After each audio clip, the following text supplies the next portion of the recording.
পুষ্পাঞ্জলি মহাকালো ভৈরব সহিত শ্রী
সুপ্রভাত। জাহ্নবী ছোটন চ্যানেলের পক্ষ থেকে আবার একটা নতুন ভিডিওতে আপনাদের সবাইকে স্বাগত। আজকে মঙ্গলবার, মায়ের বার। এখন সকাল 9টা বাজে। আমি এখন শ্যামবাজার পাঁচমাথা মোড়ের দিকে এগিয়ে যাচ্ছি। আজকে আমার গন্তব্যস্থল হচ্ছে দক্ষিণেশ্বরের আদ্যাপীঠ মন্দির। আমি আজকে আপনাদের দক্ষিণেশ্বর থেকে আদ্যাপীঠ মঠে নিয়ে যাব এবং পুরো আদ্যাপীঠ মঠ আমি আপনাদের ঘুরিয়ে তার সংক্ষিপ্ত ইতিহাস জানাবো। দেখবেন আজকের ব্লগটা কিন্তু খুব ভালো হবে। আজকে আমার জার্নি শুরু হচ্ছে শ্যামবাজার মোড়ের পাঁচমাথা ক্রসিং থেকে। এখান থেকে আমি মেট্রোর 1 নম্বর গেট দিয়ে ঢুকে দক্ষিণেশ্বরের মেট্রো ধরবো। এখান থেকে শ্যামবাজার থেকে দক্ষিণেশ্বর মেট্রো করে যাব এবং দক্ষিণেশ্বর থেকে নেবে কিভাবে আদ্যাপীঠ মন্দির যেতে হবে সব আমি বিস্তারিতভাবে আমার এই আজকের ভিডিওর মাধ্যমে আপনাদের দেখাবো। আমার জার্নি তাহলে শুরু হচ্ছে শ্যামবাজার পাঁচমাথার মোড় থেকে।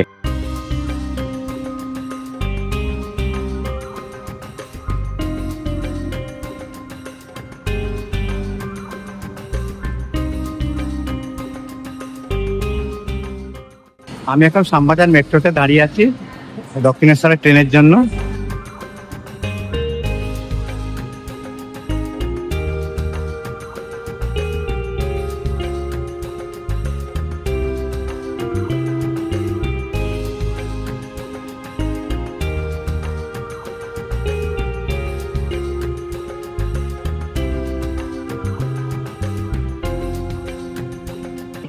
দক্ষিণেশ্বর মেট্রো থেকে বেরোলাম। এই দেখুন মেট্রোর গেট। এই মেট্রোর গেট থেকে বেরিয়েই সোজা হাঁটতে হবে, জাস্ট বেরিয়ে সোজা হাঁটতে হবে। আর ডান দিকে দেখবেন পেয়ান ইউজ টয়লেট আছে। তো আপনারা যদি পেয়ান ইউজ টয়লেট ইউজ করতে পারেন, খুব পরিষ্কার পরিচ্ছন্ন, আমিও ইউজ করলাম। এই সোজা আপনাদের হেঁটে যেতে হবে। সোজা হেঁটে এসে পেছনে তাকালে ডান দিকে পড়বে মেট্রো স্টেশনের বিল্ডিং, আর বাম দিকে লোকাল ট্রেনের টিকিট কাউন্টার। আর সামনে লাইন দিয়ে অটো বুকিং করে যাত্রী নিয়ে যাবে। 50 টাকা 5 জন যাত্রী থাকলে। আপনারা বেশি জন থাকলে এখান থেকেই যেতে পারবেন বুকিং করে। আমি একজন আছি, তাই একটু এগিয়ে রাস্তায় গেলাম।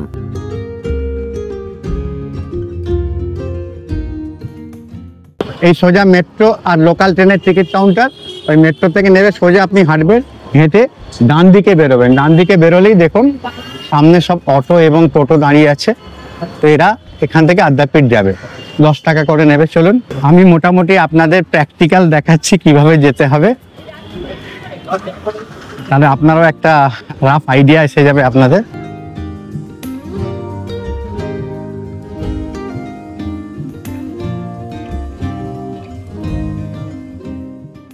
আদ্যাপীঠ কত? কোন সামনে বসা যাবে?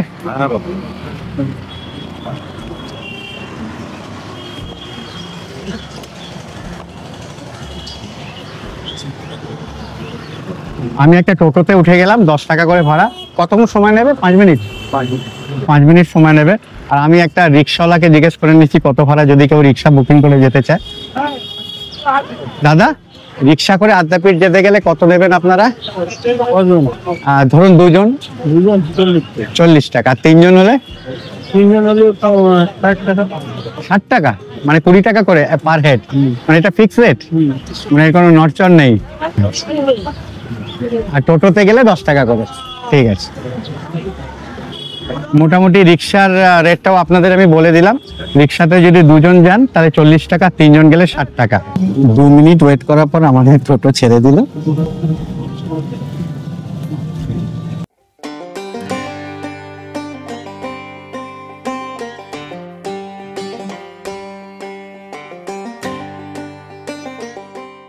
আমি দক্ষিণেশ্বর রামকৃষ্ণ সংঘ আদ্যাপীঠ মঠের একদম সামনে চলে এসেছি।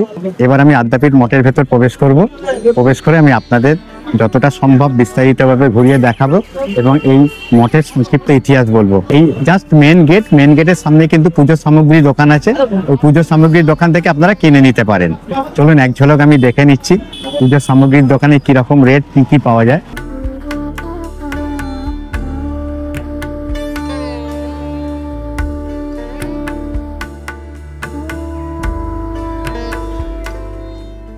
ঢালার একটু রেটটা বলে দেবেন। 151 আছে, 251 আছে, শাড়ি দিয়ে পুজো আছে। আচ্ছা, শাড়ি দিয়ে পুজোটা কত দাম?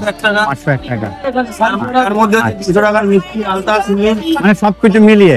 16 টাকা। আর সব থেকে কমটা হচ্ছে 51 টাকা। আচ্ছা, 51 টাকার থেকে স্টার্ট। ঠিক আছে, ধন্যবাদ দাদা।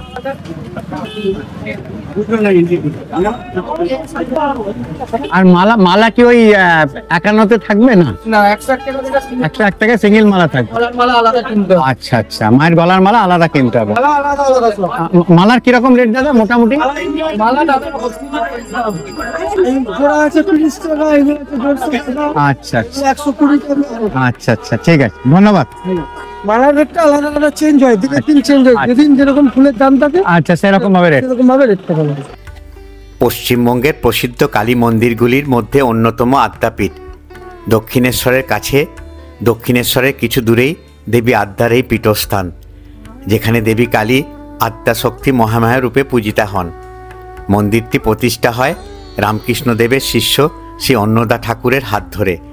এই আদ্যাপীঠের সঙ্গে জুড়ে রয়েছে নানা অলৌকিক কাহিনী। আদ্যাপীঠ মঠ প্রায় 27 বিঘা জায়গা জুড়ে অবস্থান করছে। চলুন আজকে আমি আপনাদের এই আদ্যাপীঠ মঠের কিছু অলৌকিক কাহিনী সংক্ষেপে শোনাবো এবং পুরো মন্দিরটা ঘুরিয়ে দেখাবো।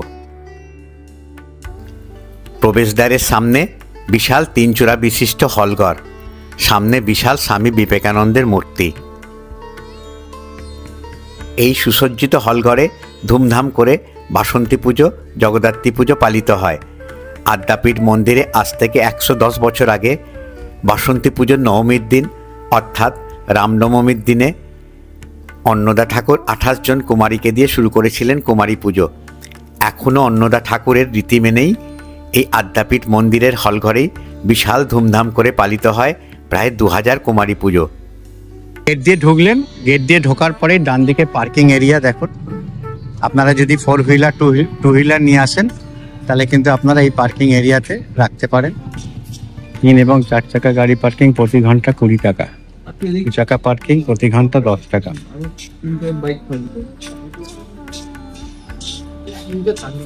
আগে চলুন প্রথমে আমি গিয়ে প্রসাদের কুপনটা কেটে নিই। প্রসাদের কুপনটা কাটার পরে তারপর আমি আপনাদের পুরো ঘুরিয়ে দেখাবো। মূল আদ্যাপীঠ মন্দিরের ঠিক বিপরীত দিকে মন্দিরের কার্যালয়। কার্যালয়ের একটি ঘরের বাইরের কাউন্টারে ভোগ প্রসাদের কুপন বিক্রি হচ্ছে।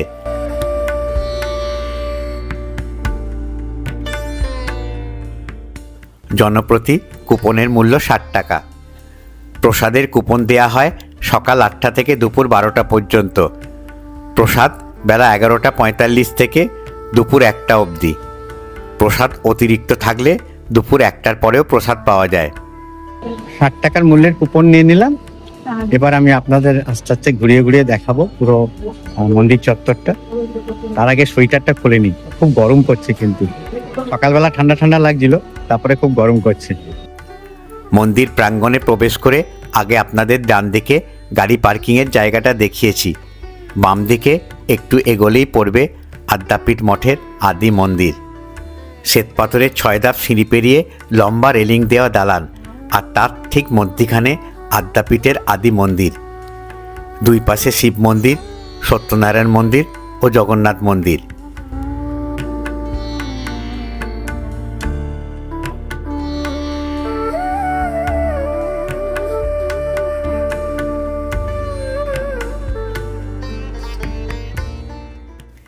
এই আদি মন্দিরে মোটামুটি কিছুক্ষণ অন্তরই পুজো হতে থাকে। এই মুহূর্তে অঞ্জলি দেয়া হচ্ছে। এই আদি মন্দিরে ঠাকুর রামকৃষ্ণের ছবি, আদ্যা মায়ের ছবি ও রাধাকৃষ্ণের ছবি পূজিত হচ্ছে।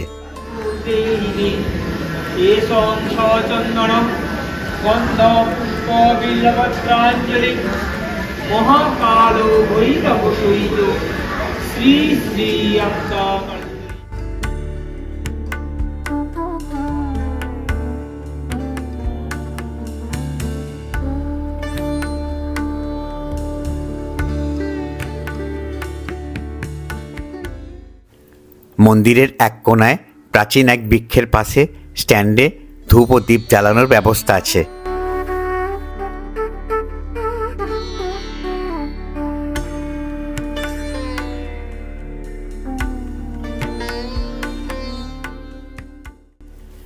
আদি মন্দির থেকে একটু এগোলেই ডান দিকে বিশাল নাট মন্দির। এই নাট মন্দিরে উঠতে গেলে আপনাকে অনেকগুলো সিঁড়ি পেরোতে হবে। এই নাট মন্দির থেকেই মূল মন্দিরের গর্ভ গিয়ে মায়ের দর্শন পাওয়া যায়। নাট মন্দিরের সামনেই সম্পূর্ণ শ্বেতপাথর দিয়ে নির্মাণ করা আদ্যাপীঠের মূল মন্দির। এই মন্দিরের চারিধারে লোহার গ্রিল দিয়ে ঘেরা। কোনো দর্শনার্থী এই মন্দিরে প্রবেশ করতে পারবেন না। এই মূল মন্দির 1967 সালে নির্মাণ হয়েছে, আর আদি মন্দির একটু আগে যেটা দেখালাম সেটি 1915 সালে নির্মাণ হয়েছে। এই মন্দিরে দেবী আদ্যার মূর্তি ছাড়া রয়েছে রাধাকৃষ্ণ ও শ্রীরামকৃষ্ণের ধ্যানরত মূর্তি। মন্দিরের প্রতিষ্ঠাতা অন্নদা ঠাকুর ছিলেন বাংলাদেশের চট্টগ্রামের বাসিন্দা। তার পৈতৃক নাম অন্নদাচরণ ভট্টাচার্য। তিনি আয়ুর্বেদ চিকিৎসক হতে চেয়েছিলেন। সালটা ছিল 1321। চট্টগ্রাম থেকে কলকাতায় কবিরাজি পড়তে এসে কলকাতার হামস্ট্রিটে এক বাড়িতে থাকতেন। সেখান থেকেই বৃত্তি নিয়ে পাশ করেন কবিরাজি। বন্ধুর বাবার সাহায্যেই কবিরাজির ডিসপেন্সারির জন্য দোকান ভাড়া নিয়েছিলেন। অন্নদাচরণ একদিন স্বপ্নাদেশ পান শ্রীরামকৃষ্ণের।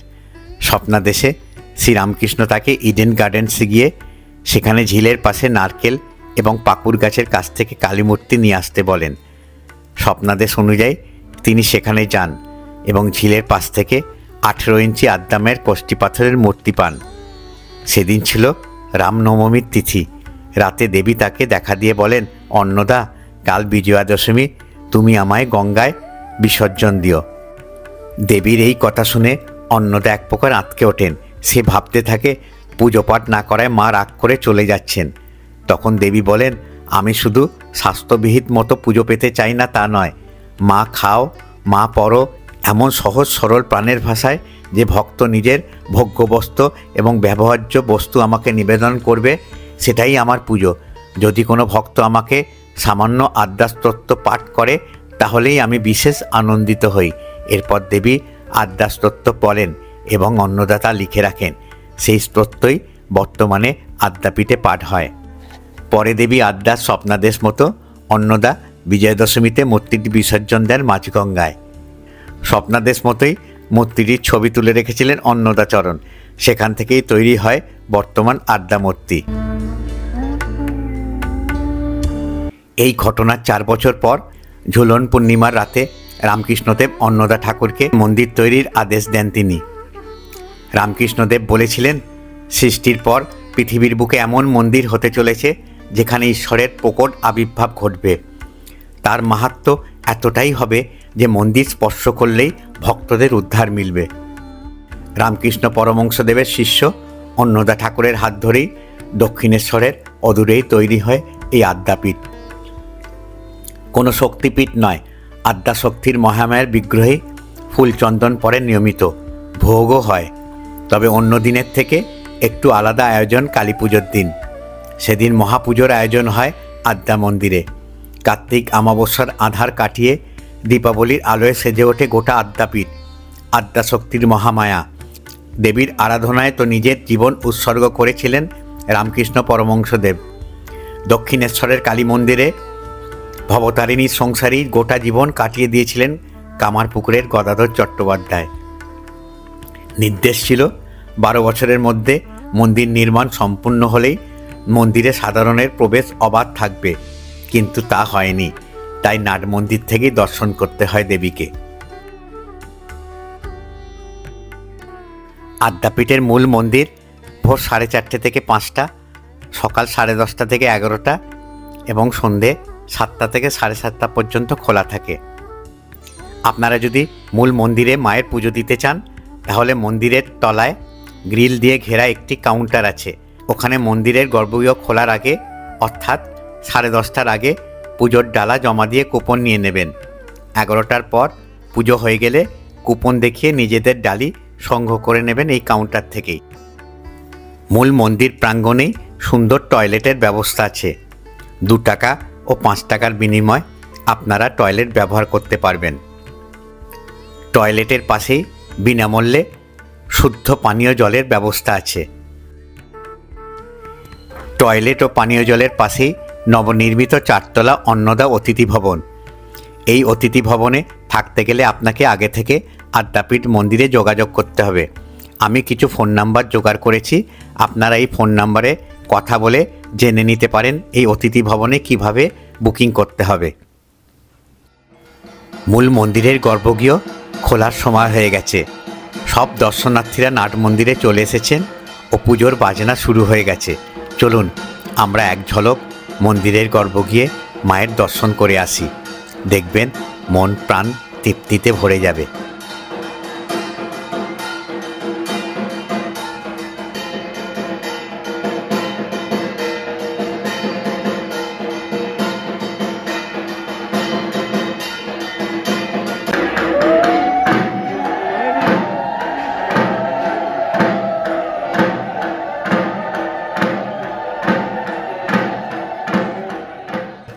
শীর্ষে রাধাকৃষ্ণ, তারপর আদ্যাশক্তির মহামায়া এবং দেবীর নিচে রামকৃষ্ণ পরমহংসদেব। এভাবেই সাজানো মূল মন্দিরের কক্ষ।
মূল মন্দিরের পাশেই অপূর্ব মনে সাড়া দেওয়া মহাকাল মন্দির।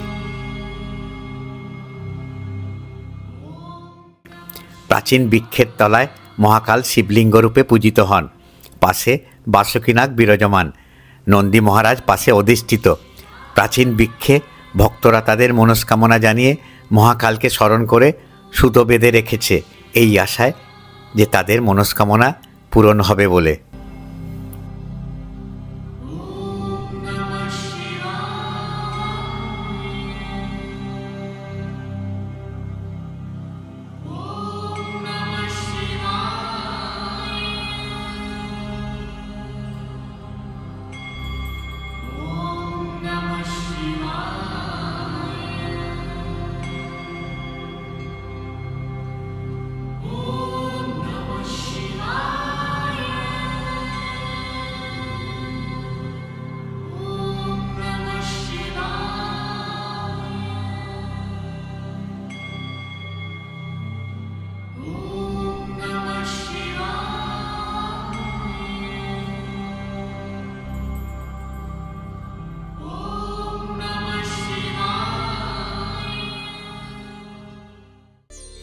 এই আদ্যাপীঠ মন্দিরের ভোগেও বৈশিষ্ট্য আছে। চলুন এই ভোগ রন্ধনশালার কারিগরের কাছ থেকে শুনে নেওয়া যাক। রামকৃষ্ণের 12.5 কিলো, আচ্ছা আর জমার 22.5 কিলো, আচ্ছা আর রামকৃষ্ণের 32.5 কিলো। 5 রকমের সবজি, 5 রকমের ভাজা, ডাল, ঘি।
এরপর আমরা চলে এসেছি প্রসাদ কক্ষের সামনে।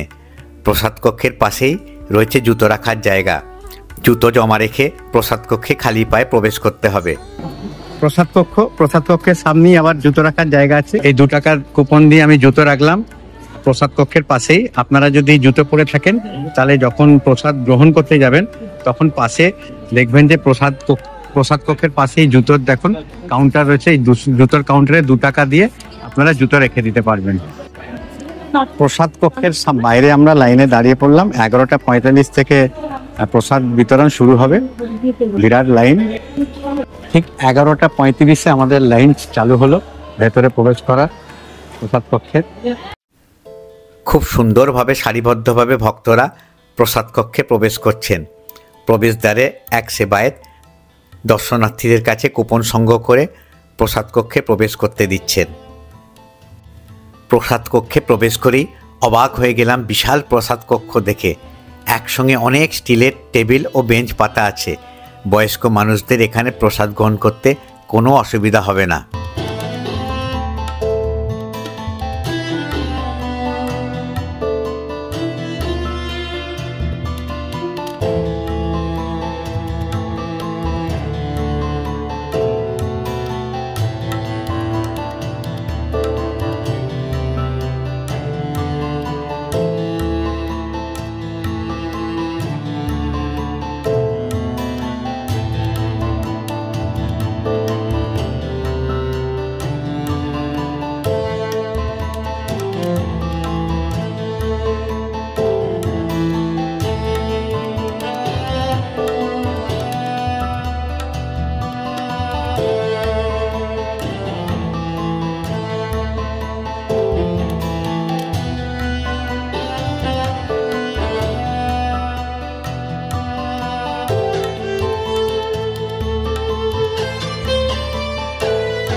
আমি খিচুড়ি খাবো না বলে আরেকটু ভাত চাইলাম, ভাত দিয়ে গেল।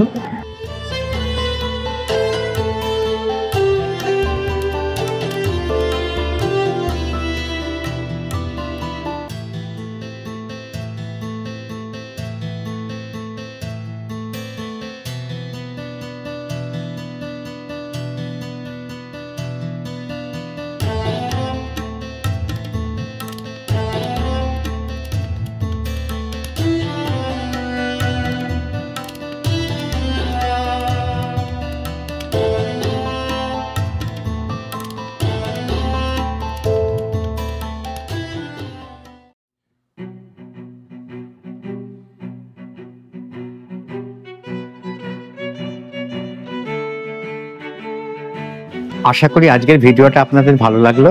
যদি আজকের ভিডিওটা ভালো লেগে থাকে তাহলে অতি অবশ্যই একটা লাইক দেবেন আর আমার ভিডিওটাকে ম্যাক্সিমাম শেয়ার করবেন। আপনারা যত বেশি শেয়ার করবেন তত বেশি বয়স্ক মানুষেরা বাড়িতে বসে আমার ভিডিওর মাধ্যমে নানান দর্শনীয় স্থান, মঠ, আশ্রম, মন্দির দেখার সুযোগ পাবে। আপনারা যদি আমার চ্যানেলে নতুন দর্শক হয়ে থাকেন তাহলে আমি আমার পরিচয়টা বলে দিই। আমার নাম অলোক, আমার ডাকনাম ছোটন। আমি নানান দর্শনীয় স্থান, মঠ, আশ্রম, মন্দির ঘুরে বেড়াই। এবং তার ভিডিও তুলে আমার চ্যানেলের মাধ্যমে দেখায়।